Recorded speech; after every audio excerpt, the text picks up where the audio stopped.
She had just stepped out in a white below-the-knee dress that hugged her new figure.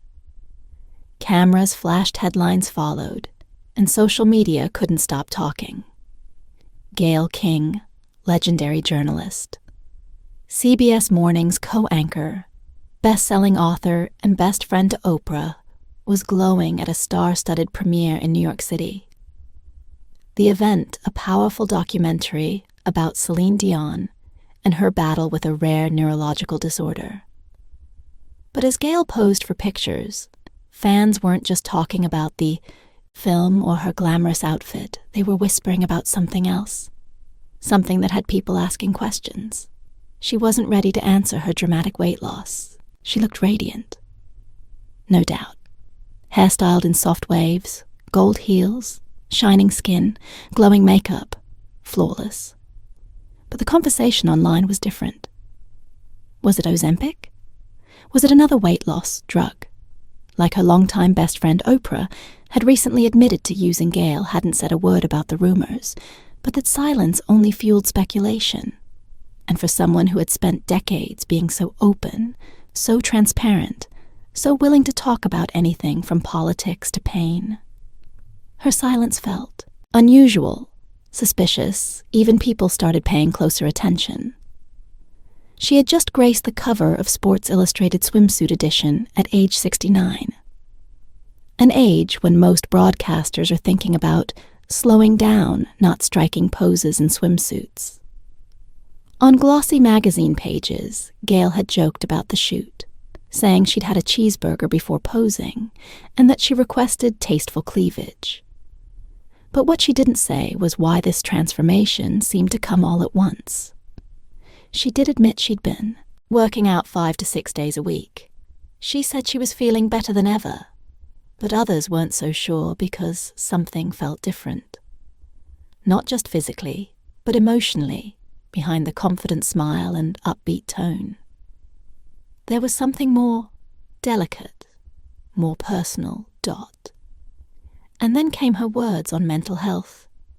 In May 2022, Gayle had written a deeply personal piece about the importance of talking openly about mental health, not just during Awareness Month, but every day she talked about loss.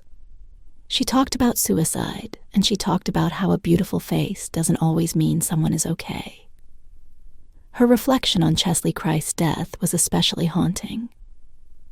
Cheslie, the former Miss USA, had taken her life, despite seemingly having everything. Gayle had spoken with Cheslie's mother and revealed the part of the story that stayed with her most. How Cheslie left a note saying, "Mom, you didn't do anything wrong. In fact, you did everything right." That broke something in Gayle. Because when she shared that, you could see how deeply it affected her. She talked about how people can be suffering, even when they're smiling. How we're all just one bad moment away from breaking. And how hard it is to talk about that kind of pain. For someone always smiling on TV. That kind of raw honesty was rare. It made people start wondering whether Gayle herself was going through something. She wasn't sharing later that year. She mentioned her longtime friend, Oprah, had been hospitalized after a severe stomach illness that caused dehydration. Gayle told viewers somewhat cautiously that she hoped Oprah wouldn't be mad at her for sharing such a personal detail. But what she didn't say out loud, what fans picked up on, was how shaken she looked as she said it, like maybe health had become a more serious conversation than anyone knew. Soon after Gayle started skipping events, she was seen less often outside of work. When she did appear, the difference in her appearance was more noticeable. Her CBS colleagues praised her for her fitness and discipline. She laughed it off, talking about workouts, water intake, and Weight Watchers. But by early 2024, those close to her began to sense something had shifted again. She seemed more reflective on air, more measured in her speech. At one point, she opened up about her fear that people aren't always equipped to talk about their pain, especially in public roles. She didn't say she was struggling, but her tone said enough. It was around this time that whispers started behind the scenes. Not from tabloids or fans, but from people who worked with her.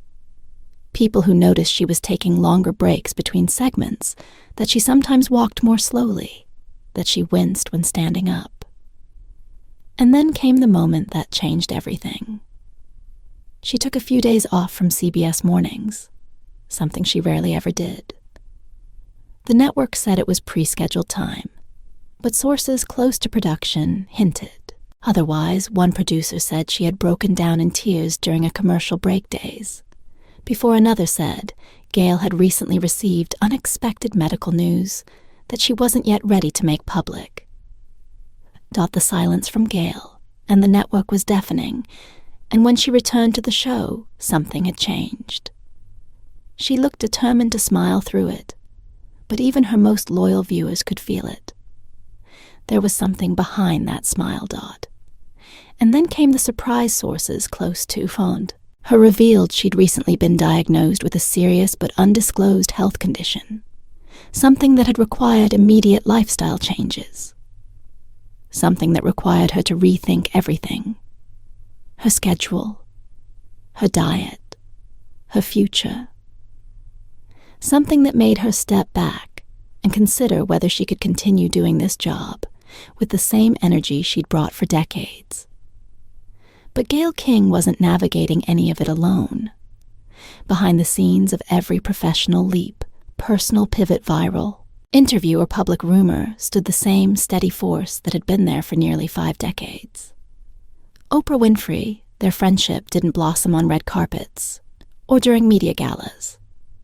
It started in the trenches of local news, long before either one became a household name.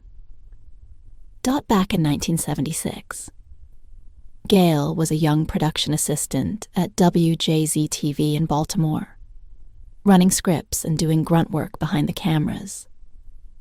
Oprah, just a few years older, was already making waves as a news anchor for the same station. That small newsroom in Baltimore became the birthplace of one of the most iconic friendships in television history.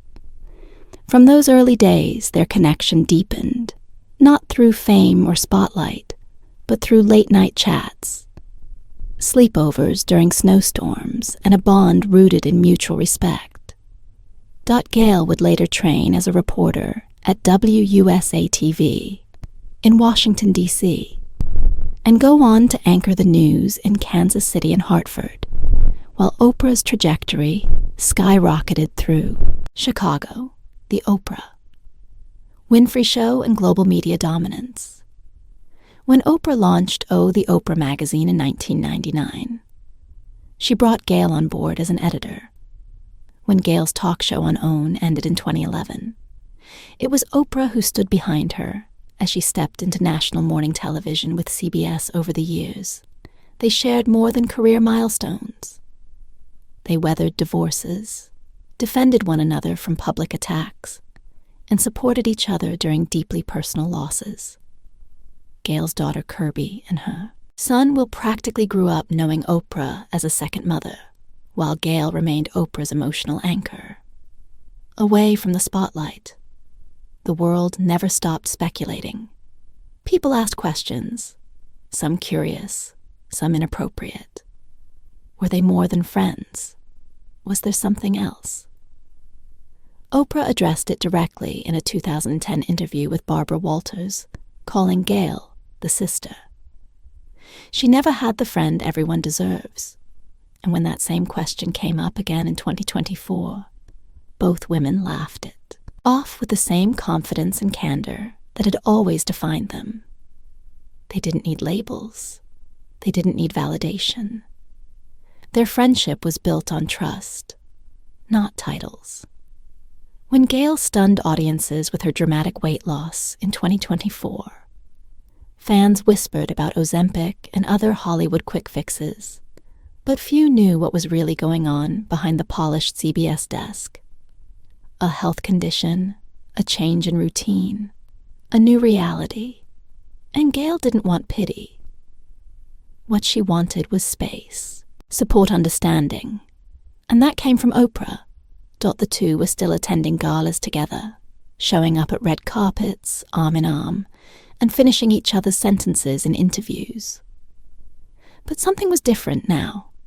There was a protectiveness in Oprah's eyes, a hesitance in Gayle's voice, in June 2024. When Oprah was rushed to the emergency room for a stomach virus that left her severely dehydrated. It was Gayle who broke the news to the world. She did it carefully, but honestly. She said it. Had been serious that Oprah needed rest, that it had scared her. Viewers saw that moment for what it was. A friend watching another friend go through something vulnerable and frightening. But what most missed was that Gayle wasn't just talking about Oprah. She was talking about both of them. That moment shifted things. Because while Oprah had been through the ER, Gayle was quietly dealing with something equally pressing. Something that didn't just affect her health, but her future at CB. Around the same time, the network made a controversial decision, moving CBS Mornings from its glitzy Times Square studio back to a more modest space on Manhattan's West Side. For most anchors, it might have been just a change of scenery for Gayle. It felt like a slap in the face. She had signed a 1-year extension, agreeing to stay through another turbulent season of network shakeups and corporate budget cuts. But no one told her about the downgrade. No one warned her that her luxurious office, the one she'd spent years building into a professional sanctuary, was being taken away, and she was furious.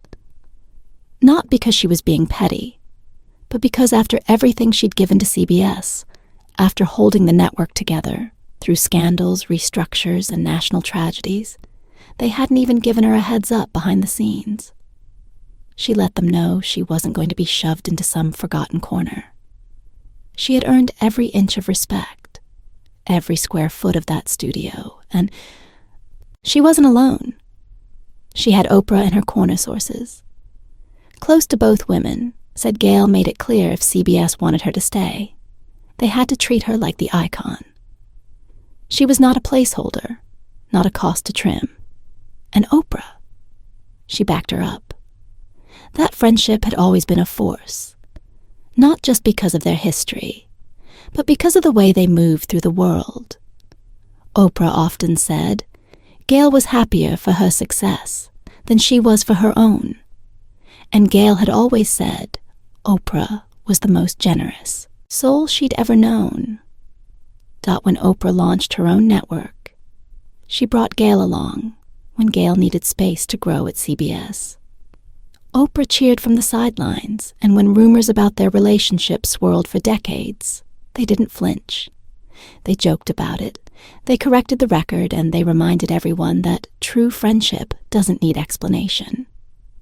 Even during the lowest points from the scandal involving Gayle's former co-anchor, Charlie rose to the backlash she faced after her interview with Lisa Leslie on Kobe Bryant's legacy. Oprah stood firm. She didn't flinch when others did, and Gayle repaid that loyalty with grace humor and a relentless work ethic that kept her at the top of her game for decades now. Though things were changing, Oprah had hinted at slowing down. Gayle was thinking about it too. Health had a funny way of bringing things into focus. Not just the pain or the diagnosis, but the legacy. The time left, the moments that still mattered. And Gayle, even as she smiled through headlines and dressed in gold heels and designer clutches, was facing a truth she could no longer outrun. Her body was telling her something her future was waiting. And for once, she had to decide whether saying goodbye to CBS meant stepping back or finally stepping into a new chapter that didn't revolve around deadlines, ratings, or morning call times. CBS wasn't making that decision easy. The ratings were still lagging behind ABC, and NBC executives were scrambling to slash $500 million in expenses, and morale in the newsroom had dropped to an all-time low. Colleagues whispered about exits, about uncertainty, about who might be next. But even in the middle of all that, Gayle King managed to stay in the spotlight, not with another exclusive interview or a tear-jerking moment, but with something no one expected. It happened live on air during a casual segment with podcast powerhouse Alex Cooper. While Cooper was known for asking guests bold, often uncomfortable questions on call, her daddy Gayle decided to flip the script with her trademark mix of confidence and curiosity. She caught the entire set off guard by asking Cooper a risque question about her marriage.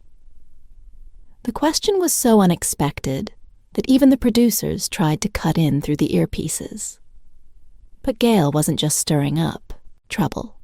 She was making a point. She wanted to show that these were the kinds of moments audiences connected with honest, bold, unpredictable Dot.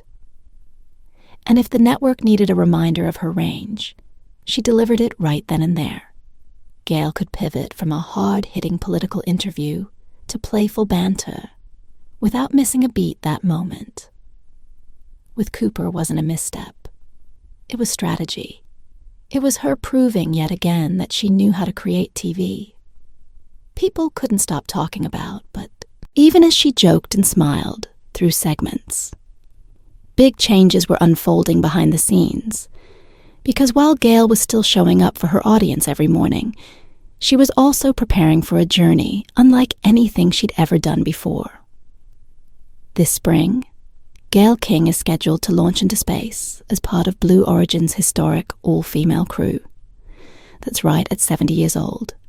She's suiting up alongside pop icon Katy Perry, journalist Lauren Sanchez, NASA scientist Aisha Bo, civil rights advocate Amanda Nguyen, and producer Carrie Ann Flynn.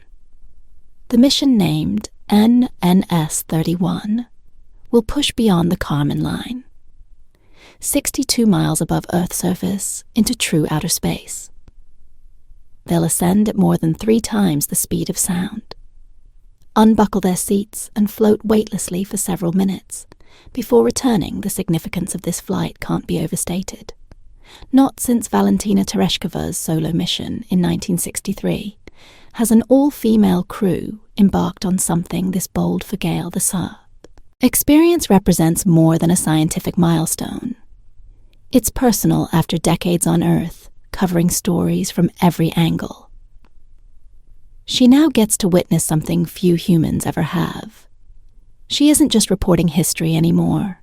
She's becoming it. But Gayle's adventures haven't just been galactic. Her personal life has also been filled with emotional highs. Just a few months ago, her son, William Bumpus Jr., now 37, married Elise Smith in an unforgettable ceremony held at none other than Oprah Winfrey's house. Gayle has long referred to Will as her favorite son, since he's her only one. And she's made no secret of how thrilled she is about her new daughter-in-law. The couple's wedding was filled with meaning. They met on the 2nd of a month. They got engaged on the 2nd of a month, and they married on June 2nd. Gayle shared the entire story on air, glowing with pride. As photos rolled across the screen, Oprah naturally was front and center at the event, graciously offering her home for the ceremony and joking with Gayle about her very reasonable venue prices. The setting was stunning, but what touched Gayle most were the vows when her son said, "I know the man I am, but with you, I know the man I want to be." She admitted it gave her chills. Watching her children build families of their own while she continued to explore new frontiers in her life gave her a powerful sense of fulfillment. And yet, despite all these career highlights, family milestones, and soon-to-be space adventures, there was still a cloud hanging over Gayle's future. Something had changed. The diagnosis she received earlier this year may not have been publicized, but it sparked a shift in her mindset. The diagnosis, paired with CBS's instability and her desire to spend more time with her growing family, pushed her to rethink her place in the daily broadcast world. Maybe she wasn't leaving media altogether, but maybe the daily grind, the relentless schedule, the pressure to prop up ratings that weren't her fault. Maybe that part was done. So when the whispers started, people didn't want to believe them. Gayle King stepping down. It couldn't be. She's been the steady presence every morning for more than a decade. The calm in the storm. The voice that could interview presidents one day and pop stars the next. But when a woman like Gayle starts saying goodbye, she does it in her own way. With grace, purpose, and clarity. She's not vanishing from public life.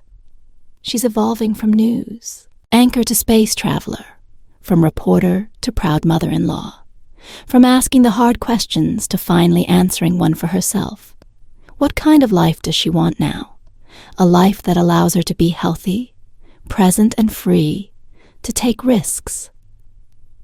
A life with less noise and more meaning. A life that still reaches millions, but no longer has to happen before sunrise.